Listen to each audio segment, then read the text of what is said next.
Good afternoon and welcome to our breakout session titled Financing Your Co-op Hires. My name is Emily Totsky and I will help to moderate this session today. I would now like to introduce our speaker today, Carolyn Lee. Carolyn is a business developer for cooperative education, working primarily with employers new to hiring Waterloo Co-op students. She is also our employer funding contact for Co-op, so she also works with staff and current employers looking for guidance and recommendations on funding programs for hiring students. Without further ado, I would like to pass it over to Carolyn. Thank you, Emily, and thank you to everyone choosing to attend this breakout session on financing your co-op hires.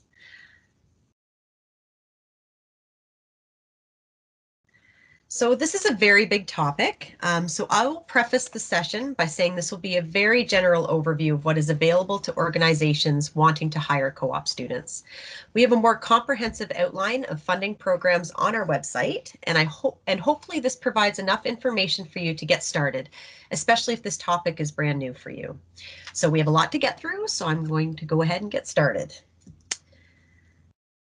So first off, hiring co-op students even without wage subsidies or any sort of tax incentive is already a cost-effective talent solution. Wage subsidies and tax credits make hiring top young talent even more accessible. So we have broken the funding programs into 3 separate groups that I will address separately. So wage subsidies would be the first one, and this is the biggest source of funding currently, and usually is a more straightforward application process as opposed to the projects and research funding. There are tax credits. I won't spend too much time on this, but give you kind of a general overview of what's available and how they can work with some of these other funding programs. And lastly, project or research funding. These ones are a little tougher to navigate. Usually the application process is a bit more involved in needing to define the project or research being funded, but it's something that is used to hire co-op students, so we will outline some of the top programs that we see being utilized for hiring co-op students. So we'll start first with wage subsidies and the Student Work Placement Program. So what is SWIP? This is a federal program under Employment and Social Development Canada to provide post-secondary students across Canada paid work experience related to their field of study. So currently, employers receive a 75% wage subsidy per eligible student, up to a maximum of $7,500 for each 4-month work term. And this is currently valid until April 30th, 2021. As we are in February 2021, there have been a lot of questions about what is happening in spring. And so I wanted to touch on what some of these changes that were implemented in the SWIP program last year in response to COVID. And these are essentially what we're waiting on to determine what the spring term will look like. So we are waiting for the government to confirm whether these below changes will continue for the spring or summer term. One of these is the definition called net new, number of co-op jobs. So before COVID, employers could only be approved for subsidies for students that were net new, above and beyond the base number of co-op students they'd hired the previous year. In response to COVID, they waived this requirement, and so employers can be approved for as many subsidies as essentially they apply for, regardless of how many students they'd hired the year before.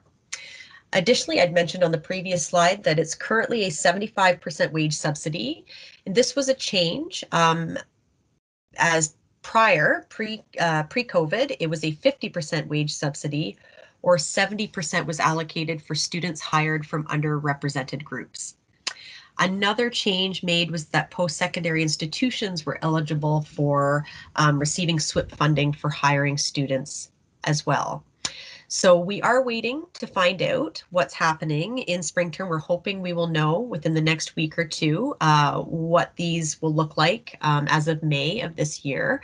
But the Student Work Placement Program has been in place since 2017 and will be continuing until 2023. It's just a question as to some of these specific eligibility requirements. So regardless of those question marks coming up for May, there are some general eligibility requirements for both employers and students. For employers to be approved through the SWIP program, they need to be a registered Canadian business or organization or post-secondary institution. They cannot be a federal or provincial government group. And this point is maybe not as clear cut as it would seem. And so if you're uncertain whether you would be designated a provincial or federal entity, you can reach out to us or reach out directly to the SWIP partner that you'd be applying to get that answer. Additionally, employers need to have the financial capacity to hire a student for part-time or full-time work, pay them consistently, and provide a meaningful work experience.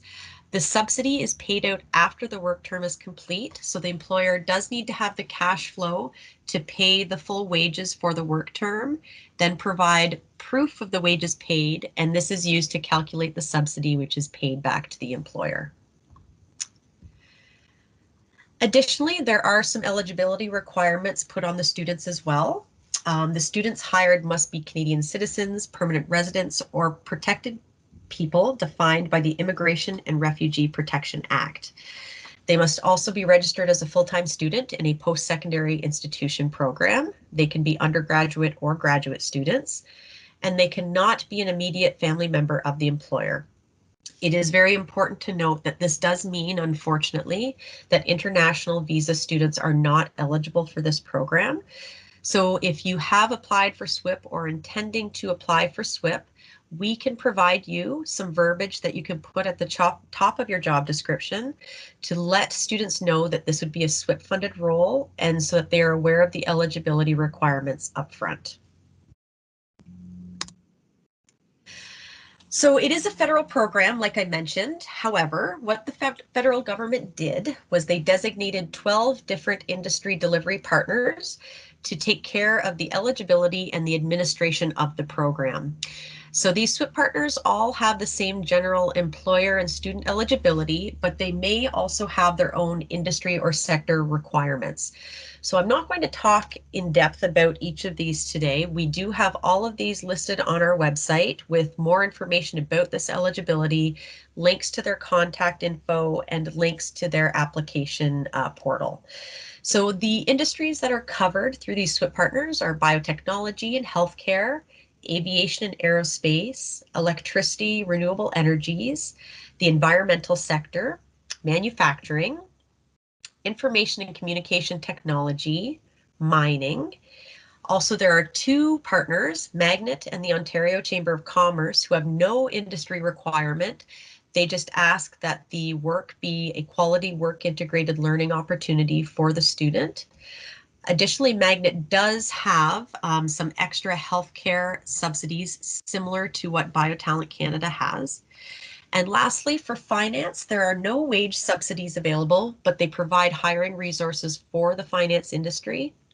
And lastly, a unique SWIP partner is Venture for Canada, and they fund entrepreneurial roles in organizations under 500 employees, only in Eastern and Western Canada. So provinces excluding Ontario and Quebec. So I just wanted to mention again, all of this information is on our website. And so I definitely invite you to visit there and take a look at all of these different eligibility requirements. And so that does bring us to the end of the wage subsidy piece, the student work placement piece. The other wage subsidy program we wanted to talk about is Canada Summer Jobs. So this deadline did just pass. However, they did extend it a few days, I believe, until today. So there may still be people getting their applications in for this program. So we just wanted to mention that some of the new temporary COVID measures for Canada Summer Jobs, as we can work with you to ensure that we can help you find a student that will fit your requirements, even considering all of the flexible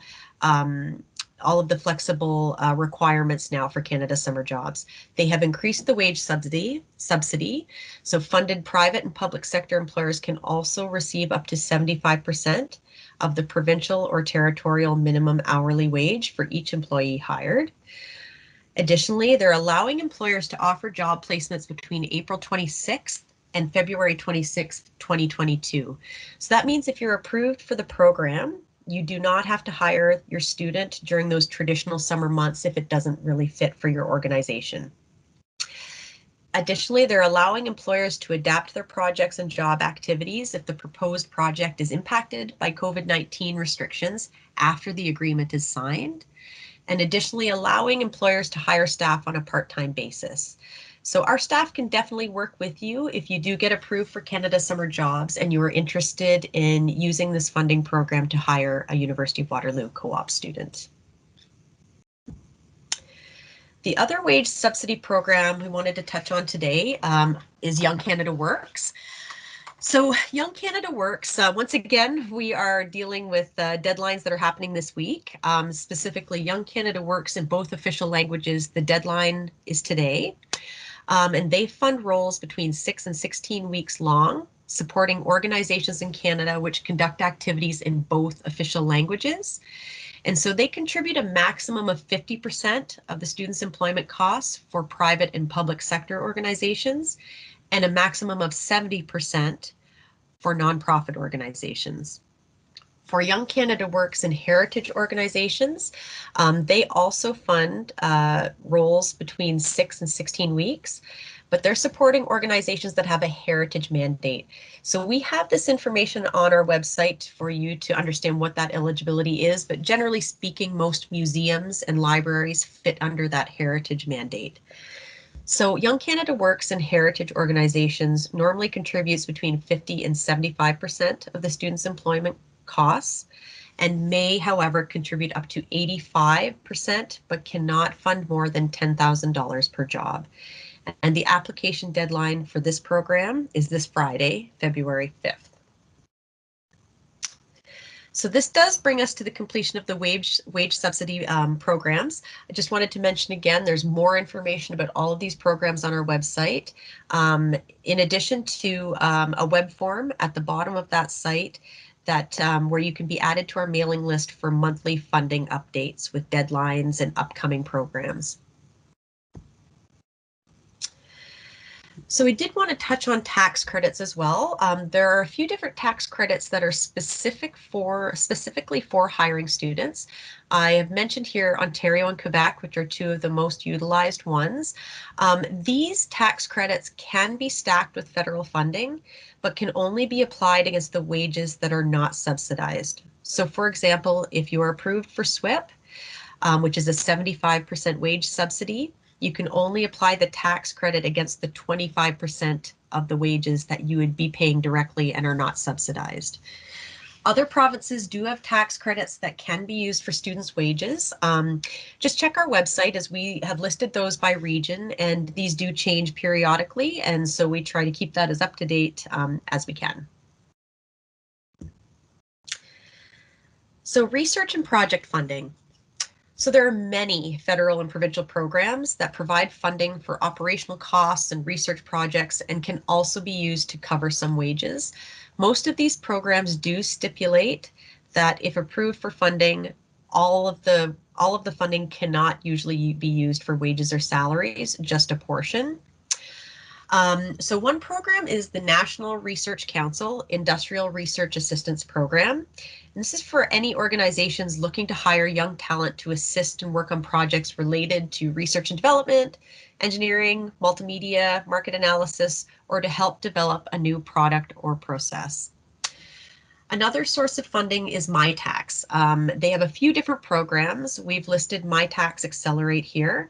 And this is for funded internships through industry and academic research partnerships. So like I'd mentioned before, these sorts of programs usually involve a little bit more of an involved application process, as the project usually needs to be more clearly defined than during an application for a wage subsidy. The other MyTax program we wanted to talk specifically about today is the Business Strategy Internship, or BSI program. And the reason we wanted to draw this to everyone's attention is that most federal programs or wage subsidies exclude international visa students as in their eligibility. The MyTax BSI program does not. So international visa students are eligible for this program in addition to Canadian citizens and permanent residents. But this is essentially open to all of our students. And this provides students with the opportunity to develop a strategic project in partnership with a company or a not-for-profit organization in Canada.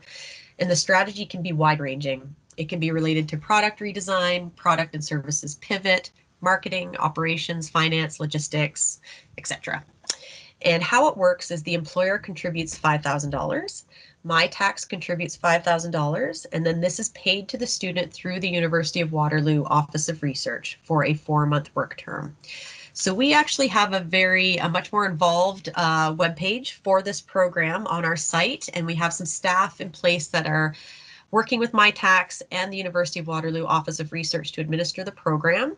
So once again, I invite you all to visit our website if you're interested in this program, and you can reach out to the staff there if this is of interest to you. So with that being said, we'll just kind of have some final thoughts here. If you have any questions that we do not end up covering today or we don't get to today, or it's a more involved question, please reach out to us via employerfunding@uwaterloo.ca, and we can really help you, point you to the right staff member, or basically to the right funding opportunity, or just really answer any questions you have. Additionally, the URL is here for our funding opportunities on the Higher Waterloo site. I want to mention once more that on this main funding opportunities page, at the very bottom of the page is a web form that you can fill out if you would like to be added to our mailing list for our monthly funding updates. And so we send this out when deadlines have been updated, if new programs have started or stopped, or just really anything that's coming up that would be applicable to any organizations looking to hire University of Waterloo co-op students. So with that being said, I will stop there. I'll leave this slide up just for a little bit, and I will pass it over to Emily to see if we have any questions.